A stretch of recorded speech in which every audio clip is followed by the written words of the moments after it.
What's up, everybody? This is Robbie with the Bayou Breakdown. Let's get into college football's biggest now or never teams in 2026. Please continue to like and subscribe. Please keep commenting. I try to get to every comment as soon as I see them. It's been awesome. You guys blew up an LSU video. You guys have blown up the Sorsby the video for Sorsby in the NFL denying his supplemental draft. I think is 1.1K views on that or somewhere around there. And then it's like 1.6K views on the LSU recruiting video. Pretty sick numbers for me just starting out. You guys are doing awesome. We're on the road to get 50 subscribers. I think we're at 32 right now. So we're climbing that chart pretty high. We're just going to try to get up there and see what we can do with what we can get. So, but let's get into this. So I think it's now or never for some of these teams. Some teams are rebuilding. Some are contenders, but these five, if they don't win, we could say 10 games or so in 2026, there's going to be some serious questions about the future of the programs and the schools that these are under. I want to start with number 5, Wisconsin. It's my biggest, kind of idea of a now or never win team. I don't think they're in the most now or never point. I think they're the biggest now or never win team. They've had plenty of time to get some stuff done. And the recruiting has improved. It has shown a lot of improvement. But fans expect more than bowl games now, especially with bowl games going so, kind of out there. It's no longer as meaningful as it used to be with only, like a 4-team playoff, or when you had like the top 2 teams got, the playoff, but it wasn't really a playoff. It was just the national championship. Now bowl games are kind of but if Wisconsin finishes 7-5, the pressure is going to really skyrocket, and I think it's going to change that program, and there's going to be some serious questions going on for them. Number 4, I've got Auburn. So, again, they're kind of at this point where they've had time and they've recruited very well. Talent is finally there. They've got really good talent there. But the SEC isn't getting easier. Of course, I like to talk about LSU. I like to talk about Georgia. But some people, I kind of had an argument the other day where somebody said Georgia was kind of falling off. I don't think that's necessarily the case. I don't think that's the case with Alabama. I think last year is going to be the worst season that Alabama has in a long time. They're big-time schools, big-time teams for a reason. They're real blue bloods. But not only that, the whole playoff system is not getting any easier either, when you're going to have to play 5 more games to even make, to win the Natty or something, But at some point, recruiting has to turn into wins for Auburn. We have to see that. Fans have to see that for them to be able to really be a set-in-stone program. If that can't happen and it can't translate into wins, Auburn's going to have serious questions as well about the program. Number 3, I've got USC. Lincoln Riley, the whole thing. But they can score on anyone. They're such a high-powered offense. They really run that scheme well there, kind of the same way Oklahoma did, obviously coming from Oklahoma. They can really score on anyone, but the playoff standard is championships and not highlights. So the fact that they can score on anybody, but then they can't get it done on the other side, or they just can't figure it out in a game. I've watched some USC games where they've lit it up, and then I've watched some USC games where it's kind of like the Rams-Patriots Super Bowl where, Bill Belichick just decided, hey, we're going to run this defense, and we're just not going to let you move the ball the way you want to. You're going to have to figure out a different way.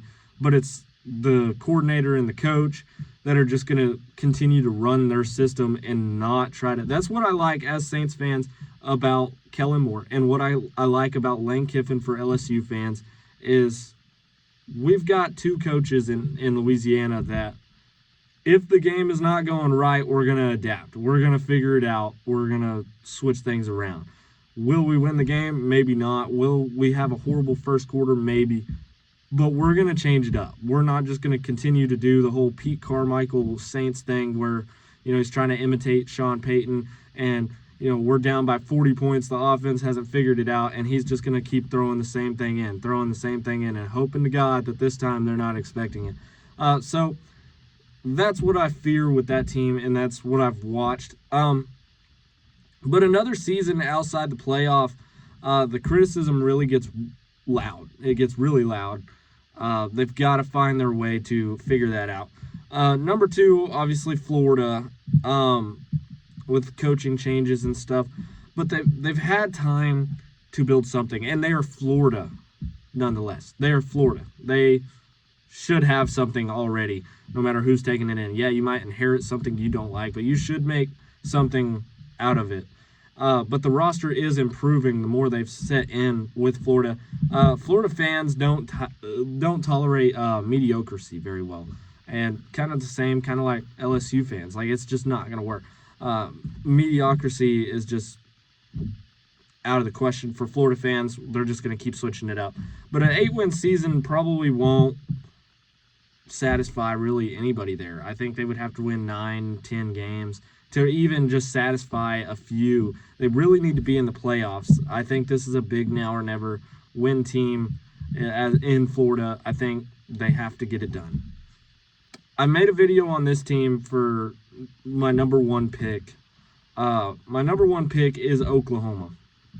It's really my hottest take, if you will. Brent Venables has built this roster.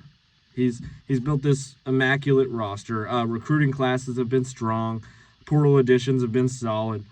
But if Oklahoma can't seriously contend in year 3 of SEC play, or not get knocked out in the first round of the playoffs, people start asking whether the rebuild has hit its ceiling, and if Brent Venables did all he can do, and now it's just a matter of, well, maybe he wasn't the right guy, maybe this program's just kind of doomed or something. It's just a long time to figure out something with Oklahoma. I think Oklahoma does have a shot to be very, very good. But I also, especially with this season and this whole win now or never type of ordeal that I got going on, I talked about it in my last video on OU, is I can see them losing 4 games. It's crazy to say, but I can see them losing 4 games. And one of them to South Carolina, who, is a crazy pick for that. But I see some stuff that they're doing. But if they don't change a lot from last year, where they were, in a mediocre fight, one of the coolest games, one of the best games I ever watched, LSU and OU last year. But they could barely contend with LSU with an interim coach, a horrible season, a backup quarterback, multiple starters hurt, offense and defense. Defense wasn't really clicking. And they go in, and it was just an awesome game to watch, but it should never have been an awesome game to watch. OU should have blew the socks off of LSU, and they didn't. They really didn't. Had a guy in the comments, good Lord, was talking about real blue bloods of the SEC. I mean, I can't believe it. I watched some of you guys stand up for that. That was awesome to see. Keep doing that. That's sick. Some of my comments, yes, I do know the guy. I won't mention him. But every program on this list of mine has a few things in common. But the biggest thing is that excuses are running out for them. They're not making very many changes on, the higher up standards. And they're just not getting it done. So, the more they use excuses, the more it's running out, and time's running out now. So I think now is the now or never sort of ordeal for all those teams. Let me know who your biggest now or never team is in the comments. I'll get to it. I'll put my take on it. Love you guys. You guys have been doing great. Again, blowing up some videos. Please continue to subscribe and like. Hit that notification bell so you know when I go and drop a video. Hopefully once we hit 50, we can go live. Again, we're going to drop merch at the 30-day. Again, thank you guys. I can't thank you all enough. This has been the Bayou Breakdown. This is Robbie. Peace out, guys.